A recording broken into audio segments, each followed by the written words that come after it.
Bismillahirrahmanirrahim. Assalamualaikum warahmatullahi wabarakatuh.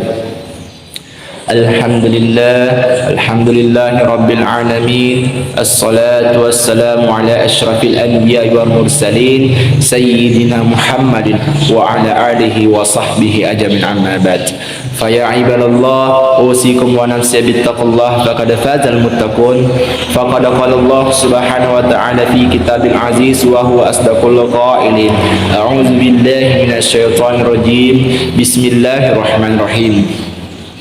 يا أيها الذين آمنوا اتقوا الله حق تقاته ولا تموتن إلا وأنتم مسلمون. صدق الله العظيم وبلغ رسول النبي الكريم ونحن على ذلك من الشاهدين والشاكرين والحمد لله رب العالمين. Pertama-tama, marilah kita panjatkan puja dan puji syukur atas kehadirat Allah Subhanahu wa taala yang telah memberikan kita nikmat iman dan Islam, nikmat kesempatan, terlebih-lebih lagi umur yang panjang yang Allah berikan kepada kita sehingga kita dapat bisa berkumpul di tempat yang penuh barokah ini.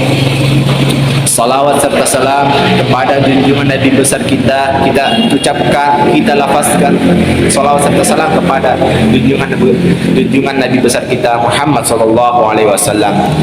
Nabi yang telah membawa kita dari alam kegelapan menuju alam yang terang benderang seperti saat ini dengan satu konsep, yaitu minaz zulumati ilan nur. Sidang jamaah yang dimuliakan Allah Subhanahu wa taala, pemirsa sekalian, judul dan ceramah yang saya sampaikan pada saat sekarang ini yaitu pentingnya melaksanakan salat. Jamaah sekalian yang dimuliakan Allah Subhanahu wa taala, salat ini merupakan tiangnya agama. Apabila salat kita rubuh, apabila salat kita buruk, maka runtuhlah agamanya kita, runtuhlah agama Islam kita. Apabila salat kita baik, maka baiklah seluruh amalan kita. Apabila salat kita buruk, maka buruklah seluruh amalan kita. Ada satu kisah jamaah sekalian yang perlu kita ketahui jamaah sekalian, yaitu yang dimana pada saat Nabi kita Muhammad sallallahu alaihi wasallam melaksanakan yang namanya Isra Mi'raj bersama dengan malaikat Jibril. Pada saat itu yang perlu kita ketahui jamaah sekalian, Nabi kita Muhammad sallallahu alaihi wasallam melaksanakan Isra Mi'rajnya bersama dengan malaikat Jibril. Pada saat itu Nabi pun naik ke langit ketujuh bersama dengan malaikat Jibril. Setelah itu, setelah naik ke langit ketujuh, Allah telah memerintahkan Nabi kita Muhammad sallallahu alaihi wasallam yaitu melaksanakan salat sebanyak 50 kali dalam sehari. Setelah Allah memerintahkan Nabi kita Muhammad sallallahu alaihi wasallam, Nabi pun turun ke langit ke-6 bersama dengan malaikat Jibril. Setelah turun ke langit ke-6, Nabi pun bertemu dengan Nabi Musa alaihissalam. Nabi Musa alaihissalam berkata, "Wahai Nabi Muhammad, naiklah engkau kembali bersama dengan malaikat Jibril. Memintalah kepada Allah, berdoalah kepada Allah bahwa umatmu itu tidak sanggup untuk melaksanakan salat sebanyak 50 kali dalam sehari." Setelah menerima dari Nabi Musa alaihissalam, Nabi Muhammad pun naik kembali ke langit ketujuh bersama dengan malaikat Jibril. Setelah naik, Nabi Muhammad pun berdoa kepada Allah Subhanahu wa taala, "Ya Allah, ya Allah, ya Tuhanku, apa yang engkau perintahkan kepada saya, apa yang engkau perintahkan kepada umatku ini, yaitu melaksanakan salat 50 kali. Ya Allah, ringankanlah apa yang engkau perintahkan kepada umatku ini, karena umatku ini tidak sanggup untuk melaksanakan salat sebanyak 50 kali dalam sehari." Maka dari itu jamaah sekalian, Allah pun menurunkan menjadi 10 kali dalam sehari. Setelah Allah menurunkan jumlah salatnya yaitu 10 kali dalam sehari, maka Nabi Muhammad pun telah menerima perintah tersebut. Setelah menerima perintah tersebut, Nabi Muhammad pun turun kembali ke langit ke-6 bersama dengan malaikat Jibril. Setelah turun ke langit ke-6, Nabi Muhammad pun bertemu dengan Nabi Musa alaihissalam. Nabi Musa alaihissalam berkata, "Wahai Nabi Muhammad, naiklah engkau kembali bersama dengan malaikat Jibril. Memintalah kepada Allah, berdoalah kepada Allah Subhanahu wa taala bahwa umatmu itu tidak sanggup untuk melaksanakan salat sebanyak 10 kali dalam sehari." Maka dari itu jamaah sekalian, Nabi Muhammad pun naiklah kembali ke langit ke-7 bersama dengan malaikat Jibril.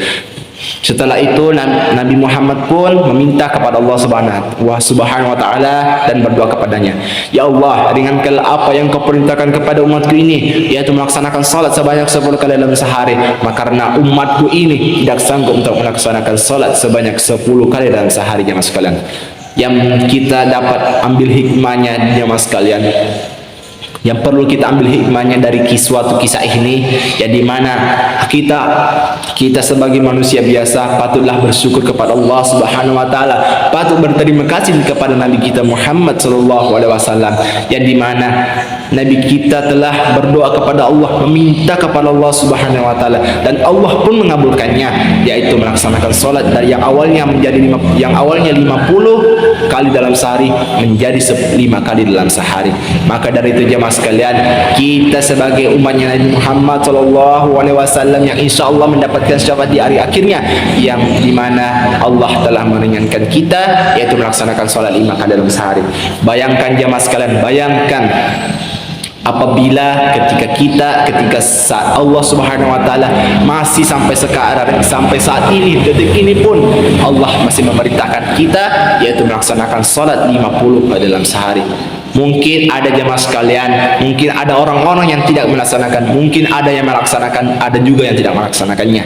Ada yang lalai, ada pun yang orang-orang bolong-bolong. Sedangkan yang 5 sholat 5 waktu saja, 5 kali dalam sehari saja, masih ada yang bolong-bolong, masih ada yang lari dari sholatnya. Maka dari itu jemaah sekalian, laksanakanlah sholat, dirikanlah sholat. Dirikanlah salat apa yang Allah perintahkan kepada kita dalam surah Al-Baqarah, wa aqimus salata wa atuz zakata warka'u ma'arrakin. Dirikanlah salat dan tunaikanlah zakat, dan rukulah bagi orang-orang yang rukuk.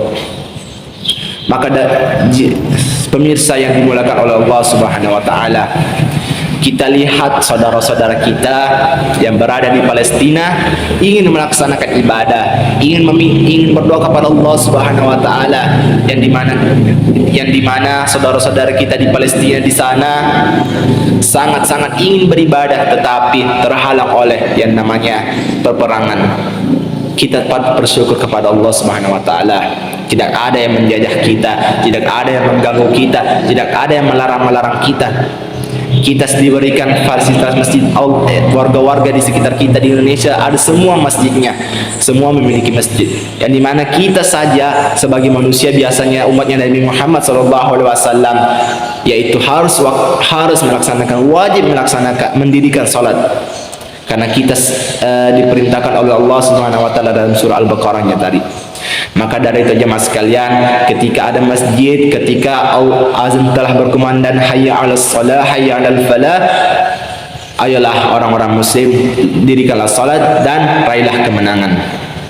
Setelah azan berkumandang hayya 'alas shalah, bergegaslah untuk mengambil air wudu dan pergilah ke masjid. Kita telah diberikan fasilitas yang mewah, yang sebenarnya mewah, tapi kita saja yang malas melaksanakan, yang malas mendirikannya. Kita lihat masjid banyak yang ber-AC, banyak yang memiliki AC, cukup ruas besar. Maka dari itu jemaah sekalian, apalagi kita tunggu, tidak harus kita melaksanakan sholat.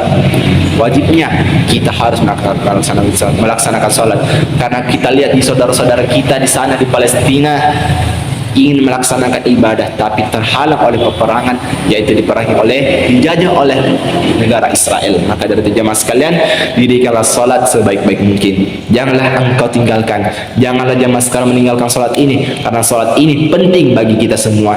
Bayangkan apabila ketika kita mati, apa yang akan